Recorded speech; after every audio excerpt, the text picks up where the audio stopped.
Dumb Husky and His White Cat Shizun is a BL novel. This is an audiobook made by fans for other fans. Disclaimer. Descriptive violence and triggers for sensitive content. If you don't like it, don't listen. Thank you.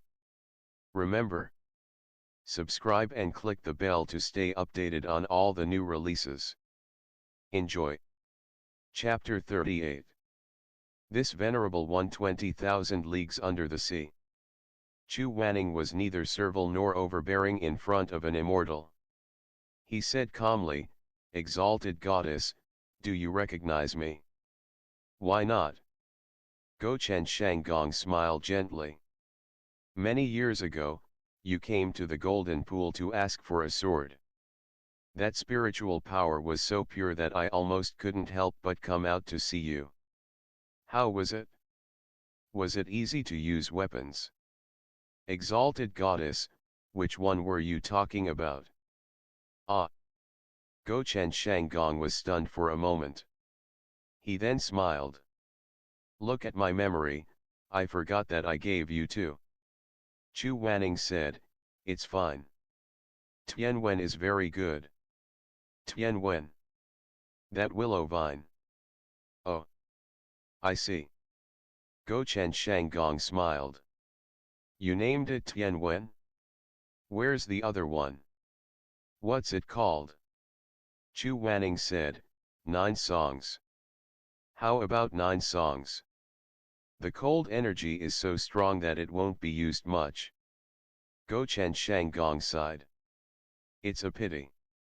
After they finished, Gochen Shanggong turned around and said slowly, "Moongazer Serpent, I'll bring them down. The spiritual power in the water is thin and it's not good for your body. You should go back soon." The old dragon nodded. With a swoosh, a huge wave rose up. Dragon scales shone as the dragon entered the abyss. At the same time, Chu Wanning placed a water-repelling talisman on the other 3. When Gochen Shanggong saw this, he couldn't help but take a second look at Chu Wanning. Among the cultivators, it's rare to see someone as proficient in magic as him. Who is his master? However, Chu Wanning had a cold look on his face. Gochen didn't want to make a fool of himself. Everyone prepared themselves and waded into the water, diving into the cold metal pool. Because of the talisman, Amoran and the others' movements were no different from when they were on land. As they reached the bottom, a vast and boundless underwater world gradually appeared in front of them. The bottom of the lake was covered with a large area of soft white sand. Criss-crossed paths, water plants fluttered in the wind. Rows upon rows of exquisitely constructed houses and tile-roofed houses lined up in rows. On the streets and alleys, spiritual beasts, immortals, and demons of all shapes and sizes were walking back and forth.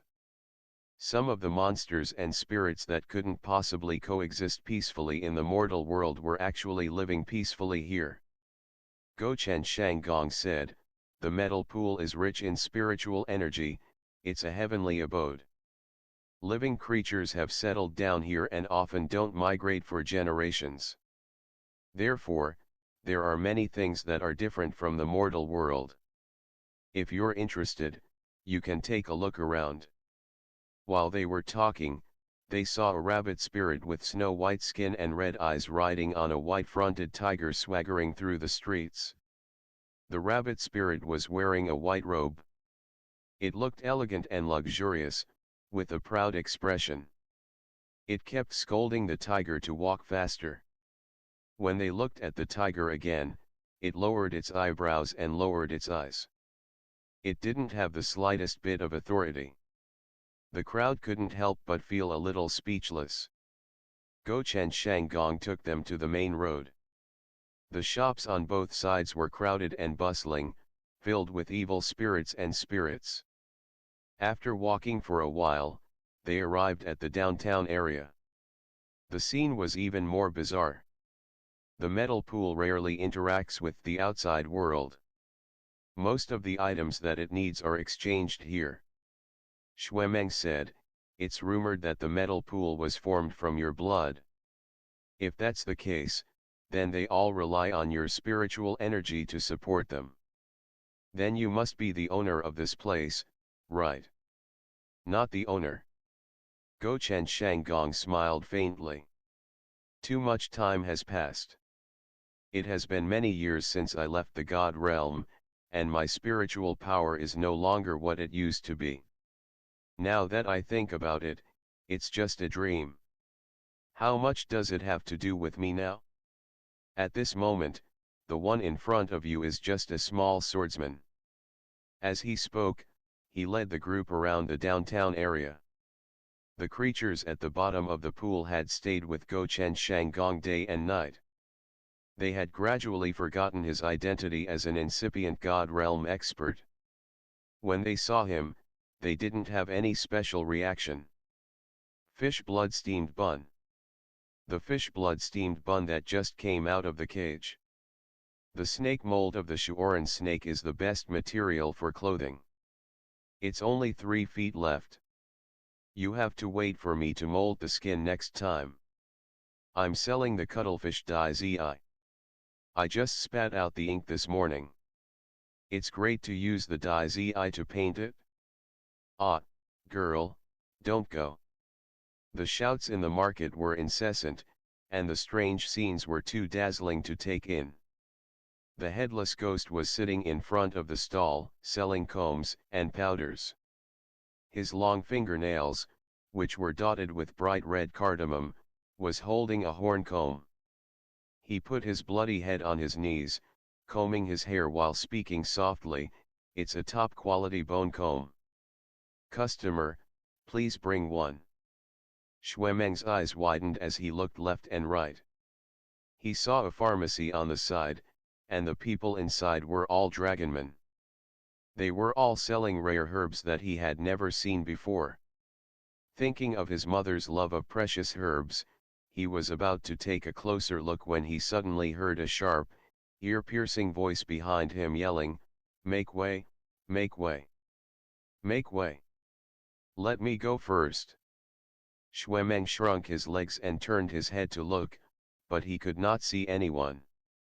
Gochen Shanggong laughed, "It's under your feet. Take a closer look." Sure enough, Xuemeng took a closer look and saw a pile of tiny stones walking beside him. What an eye-opener, even stones can walk. Is it a rock spirit? Xuemeng muttered. Chu Wanning replied, yes. Rich class. Chu Wanning glanced at him indifferently. It's fine if Emoran is not paying attention, but why aren't you paying attention as well? Xuemeng was fully focused in his martial arts training, but he was inattentive in his studies of literature and history. Due to Chu Wanning's dignity, he pretended to be seated when he was lecturing, but in fact he was speaking in one ear and out the other. Now that he was caught in the act by Shizun, his face immediately turned red. Emoran clapped his hands and laughed. Shizun said it like that, I'm not happy.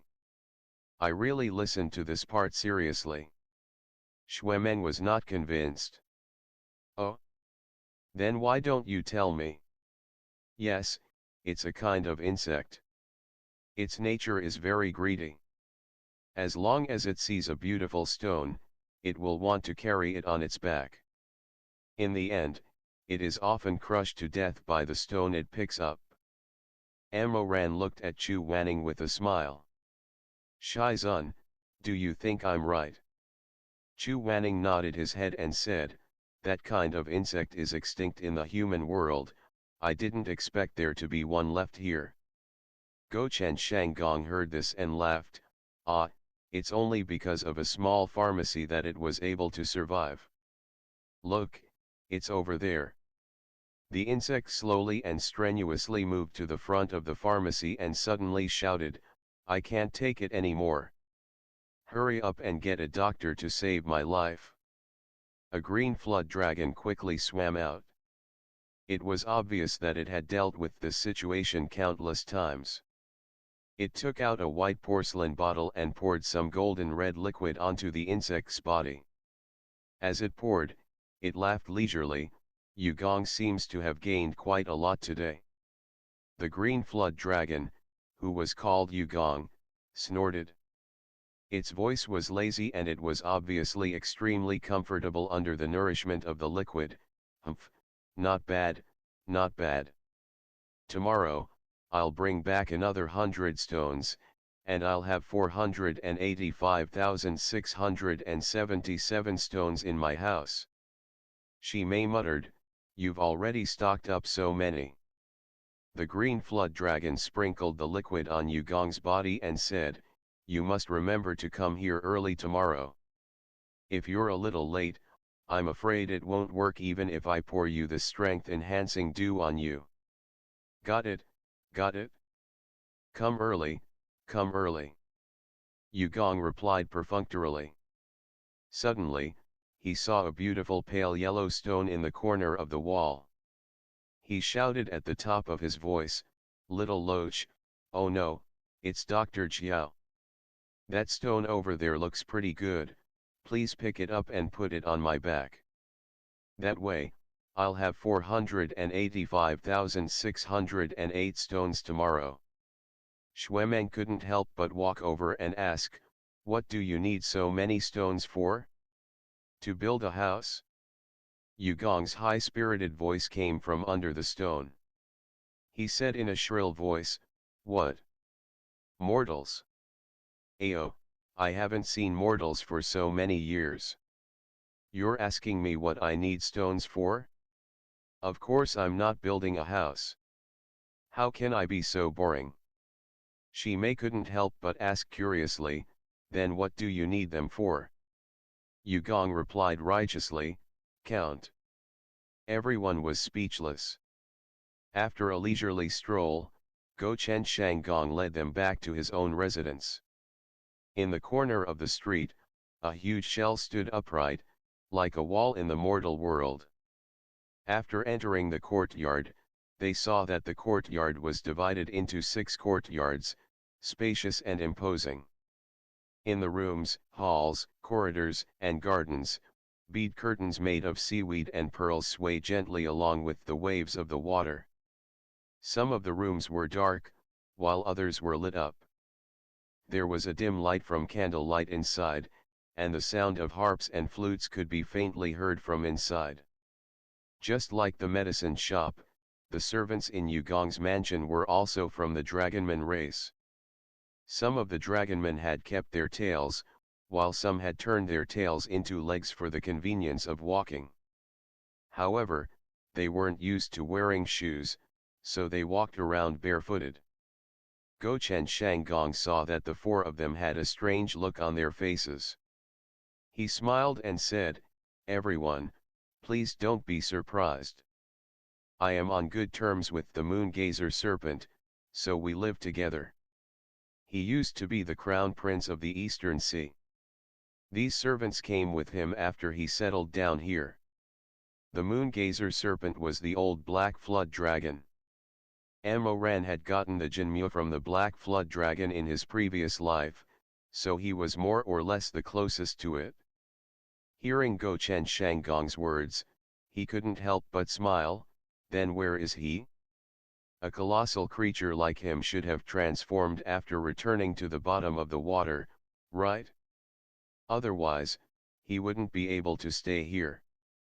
Gochen Shanggong nodded and said cheerfully, "Of course. But he's old, and his stamina isn't strong enough. He just went to the surface of the water, so he should be resting now. If you want to see him, you have to wait until he wakes up." While he was speaking, a dragon man with long brown hair floated over. He bent down and bowed to Gochen Shanggong. He opened his mouth and said in an elegant voice, "Yes, I'm here. Gochen is back. His Highness Wanjiao has already informed me of the matter. Does Gochen want to bring the guests to Jinmyo's storehouse immediately?" Gochen Shanggong didn't answer first. Instead, he warmly looked at the guests first. Seeing that the four of them didn't have any objections, he nodded and said, "That's good too.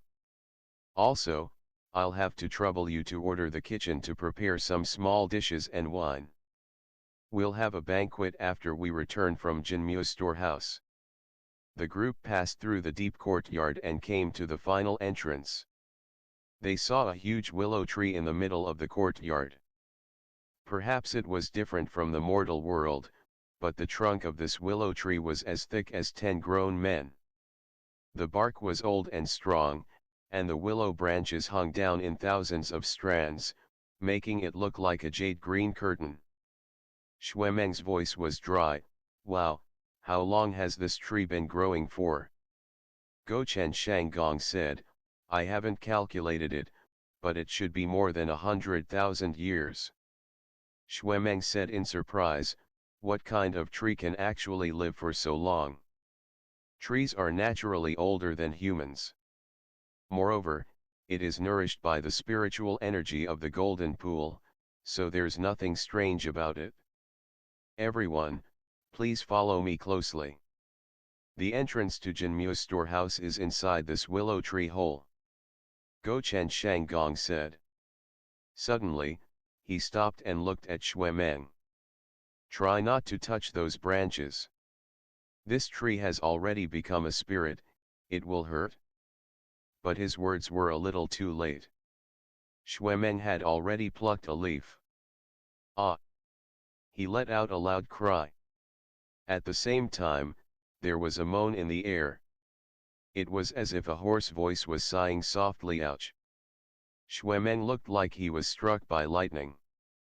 He quickly flung the leaf away and said with a pale face, "What's going on? Why is there blood here?" As expected, fresh blood flowed out from the broken willow branch. The leaf that he had thrown away seemed to have a life of its own as it twitched on the ground. After a while, it gradually calmed down and lay in the distance, quickly withered and charred. Gochen Shanggong said helplessly, "I already said it has already become a spirit. Why is young master still?" He shook his head and went forward to check the broken branch. He circulated his spiritual energy to calm the blood on the willow tree. Chu Wanning said, "Xuemeng, come to me. Don't move anymore." "Yes, Shizun." Xuemeng knew that he had made a mistake, so he had to walk away with his head bowed. Fortunately, this small incident didn't cause too much trouble. Chu Wanning apologized to Gochen Shanggong. He was really a magnanimous person at incipient God realm. He just smiled and said, "This young master is too fast." Xuemeng blushed and followed Chu Wanning. He lowered his head and walked without saying anything. While they were talking, they walked through the thick weeping willow and came to the thick tree trunk. Taking a closer look, they found that this willow tree was even bigger than it was from a distance. At first, they thought that 10 men could carry it together. But now, they realized that they had underestimated its thick trunk. There was a tree hole in the trunk. It wasn't a tree hole but a huge arched door. It was wide and tall enough for 3 strong men to pass through at the same time. There were many complicated barriers in front of the tree hole. Gochen Shanggong dissolved them one by one. Then, he turned around and smiled. "Inside is Jinmu's vault. It's small and messy. Please don't laugh at me." Amoran was curious and was about to enter after Gochen Shanggong. However, Chu Wanning seemed to inadvertently pull him behind her and said, "Slow down a bit." He himself went in first. Amoran was very familiar with his behavior. In his previous life, Chu Wanning was always at the forefront when the 4 of them killed monsters and demons. At that time, he only knew that Shizun was impatient and arrogant, so he didn't want to fall behind his juniors. However, Amoran had been reborn, so his thoughts were different from before. He looked at Chu Wanning's white robe disappearing into the darkness of the tree hole. Suddenly, a trace of hesitation appeared in his heart. Was it really because he was impatient and arrogant that he wanted to be ahead? End of the chapter. Stay tuned for more BL.